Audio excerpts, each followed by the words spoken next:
Ever wondered why the price of a chocolate bar you bought as a kid is now almost double? It's not just because of greedy corporations or rising production costs. Instead, the phenomenon behind this is called inflation. Inflation, in its most distilled form, is the rise in prices over time. It's an economic term that you've probably heard tossed around in news or conversations. But what does it really mean? Imagine you have $1 in your pocket. Today, that dollar could buy you a candy bar. But fast forward a few years and that same dollar might only be able to get you half a candy bar, or maybe even less. This is because inflation erodes the purchasing power of money. It's like a silent thief, slowly and steadily nibbling away at the value of your hard-earned cash. So the next time you find yourself reminiscing about the cheaper prices of yesteryears, remember this: inflation, quite simply, is the reason why things cost more over time. So what causes inflation to rise? Well, there are primarily two main culprits behind inflation: demand-pull inflation and cost-push inflation. Let's start with demand-pull inflation. This occurs when demand for a product or service surpasses its supply. Imagine you're at an auction and there's a rare, coveted painting up for grabs. If there are numerous interested buyers, they will bid higher and higher, driving up the price. This is a simple example of demand outstripping supply, leading to price increases.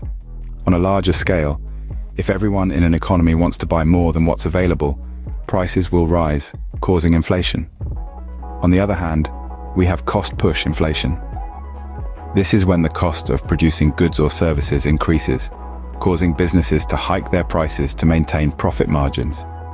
For instance, imagine a coffee shop where the price of coffee beans shoots up.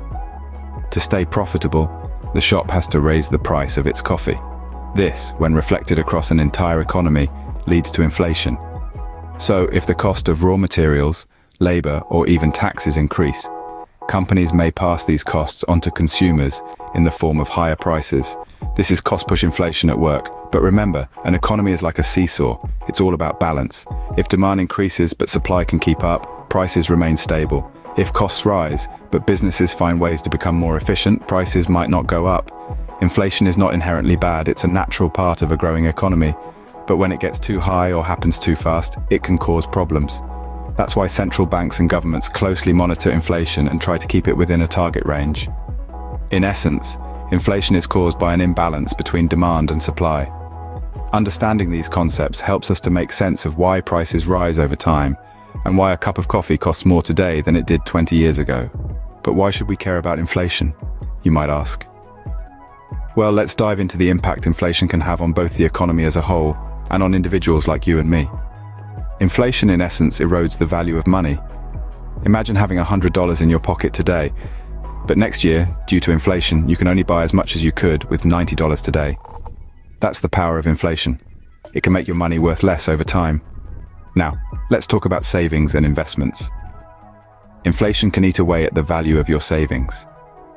If the inflation rate is higher than the interest rate on your savings account, you're essentially losing money. The same applies to investments. If inflation outpaces your investment returns, your real wealth could be shrinking. Inflation, therefore, can have a significant impact on our everyday lives and financial planning. Inflation may seem like a complex concept, but it's pretty straightforward when you break it down. So, let's take a moment to look back at what we've covered today. We've dived into the enigma of inflation, unraveling its mystery by understanding it as the gradual increase in the average price of goods and services over time.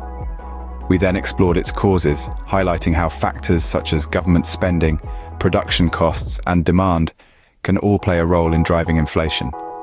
We also took a closer look at the impact of inflation, shedding light on how it affects everything from your purchasing power to the broader economy. But why is this all important? Well, being aware of these economic trends can help you make smart financial decisions. Whether it's planning your budget, making investments, or just understanding the world around you, knowledge is power. Understanding inflation is the first step towards smart money management. Stay informed, stay savvy. Be sure to hit that like or subscribe button and keep being curious, beautiful, and continue learning. Check out some of my other videos and keep staying curious.